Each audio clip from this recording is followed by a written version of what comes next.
గత ప్రభుత్వం మాదిరిగానే కూటమి ప్రభుత్వం అక్రమ కేసులు బనాయిస్తుందని బీసీవై పార్టీ అధ్యక్షులు బోడే రామచంద్ర యాదవ్ మండిపడ్డారు. జగన్ చేసిన తప్పులే చంద్రబాబు కూడా చేస్తున్నారని అన్నారు. పోలీస్ వ్యవస్థను సీఎం భ్రష్టు పట్టిస్తున్నారని ఆగ్రహం వ్యక్తం చేస్తున్నారు. తాము చేసిన తప్పులను ఎత్తి చూపిస్తుంటే తనపై అక్రమ కేసులు ఎందుకు పెడుతున్నారని ఆయన ప్రశ్నించారు. సీఎం చంద్రబాబు తనపై అక్రమ కేసులు పెట్టిస్తున్నారని అంటున్న బోడే రామచంద్ర యాదవ్తో మా ప్రతినిధి నాగశ్రీ ఫేస్ టు ఫేస్.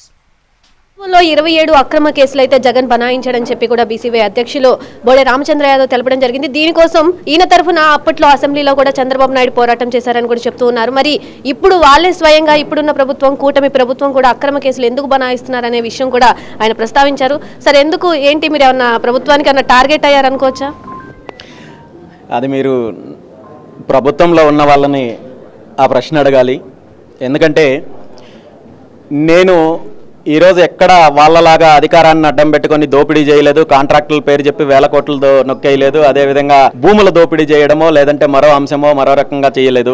కేవలము బీసీవై పార్టీ మొదటి నుండి కూడా ప్రజల పక్షాన నిలబడుతోంది. ఎక్కడ అన్యాయం జరిగితే అక్కడ బాధితులకు అండగా నిలబడి పోరాటం చేస్తోంది. అది రైతులకైనా, విద్యార్థులకైనా, మహిళలకైనా, బలహీన వర్గాలకు సంబంధించిన వాళ్ళకైనా వీటిపైన పోరాటం చేస్తున్నందుకు ఏదో ఒక రకంగా నన్ను భయపట్టించాలనో లేదంటే నన్ను ఇబ్బంది పెట్టాలనో లేదా నన్ను నిర్బంధించాలని చెప్పి గత ప్రభుత్వం ఏదైతే తప్పుడు కేసుల విధానాన్ని అవలంబించారో అదే విధానాన్ని ఈ రోజు చంద్రబాబు నాయుడు గారి ప్రభుత్వం కూడా అవలంబిస్తున్నారు. దీన్ని అడ్డం పెట్టుకొని నన్ను ఇంకా ఇబ్బంది పెట్టే కార్యక్రమాలు కూడా చేస్తున్నారు. నా పర్యటనలు అడ్డుకుంటున్నారు.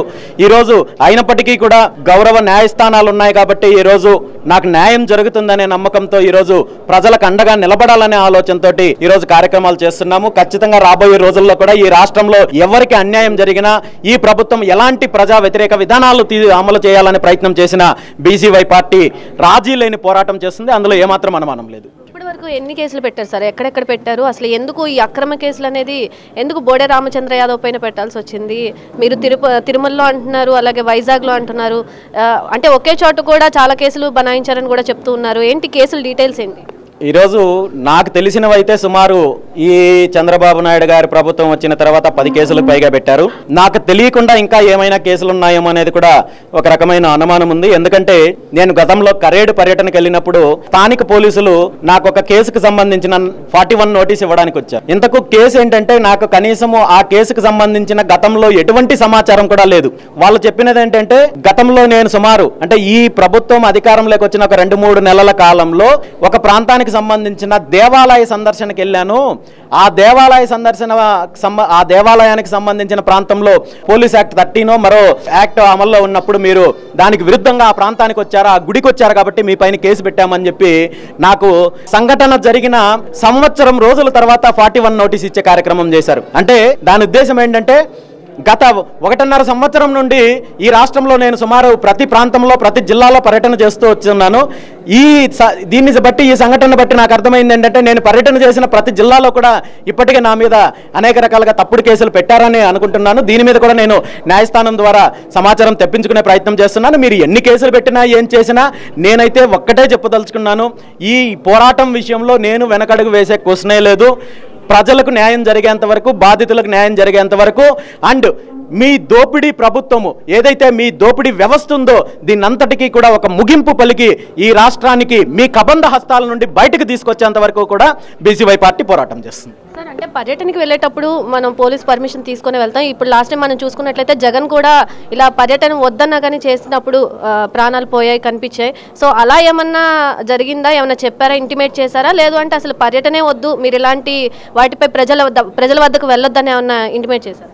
ఈరోజు రాష్ట్రంలో పోలీస్ వ్యవస్థ వ్యవహరిస్తున్న తీరు ఎలా ఉందంటే దీనికి ఒక చిన్న ఉదాహరణ చెప్పాలంటే రాజయ్యపేటకు సంబంధించి అక్కడ మత్స్యకారులకు మద్దతుగా నేను వెళ్ళడానికి ప్రయత్నం చేస్తే పోలీసులు నన్ను ఇప్పటికీ 2 సార్లు అడ్డుకున్నారు.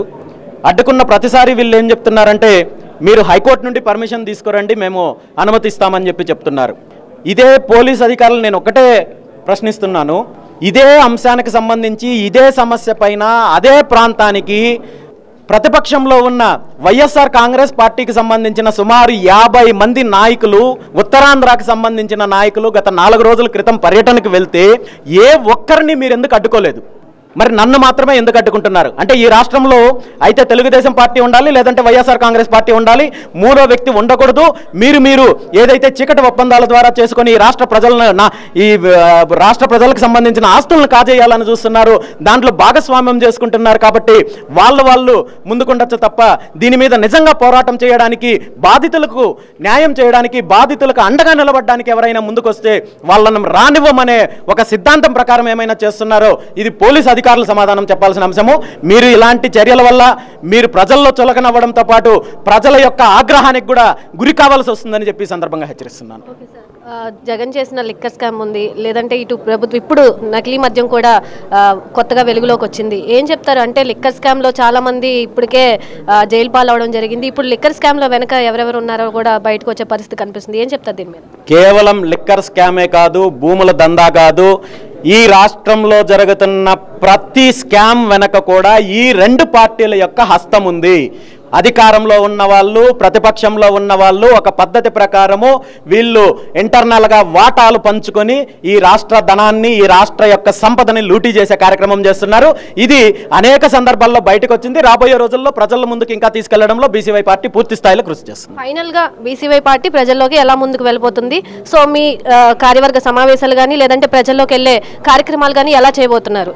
రాబోయే రోజుల్లో పార్టీ నిర్మాణంతో పాటు, పార్టీని బలోపేతం చేయడంతో పాటు ఈ రాష్ట్రంలో ఈ రెండు పార్టీలు, ఈ రెండు కుటుంబాల ఆధ్వర్యంలో జరుగుతున్న దోపిడీకి సంబంధించి, వీళ్ళ యొక్క మాఫియా వ్యవస్థకు సంబంధించి ప్రజల్లో పూర్తిగా చైతన్యం తీసుకొని వచ్చి ఈ రాష్ట్రంలో రాజకీయ మార్పు కోసం బీసీవై పార్టీ పోరాటం చేస్తుంది. అంతవరకు ఖచ్చితంగా ప్రజలకు అండగా నిలబడుతుంది. ఈ రాష్ట్రంలో మార్పు వచ్చేంత వరకు కూడా బీసీవై పార్టీ పోరాటం చేస్తుంది. సో ప్రజల్లో మార్పు రావడానికే బీసీవై పార్టీ పోరాడుతుందని కూడా చెప్పడం బోడే రామచంద్ర యాదవ్ చెప్తున్నారు. సో గతంలో ఎటువంటి మాదిరిగా అయితే తప్పులు జరిగినాయి, ఇప్పుడు కూడా అలాగే జరుగుతుందని కూడా ఆయన పార్టీ తరఫున కూడా పోరాడే పరిస్థితి కూడా కనిపిస్తోంది. కెమెరామన్ లక్ష్మణ్తో నాగశ్రీ, విజయవాడ, మెగా 9.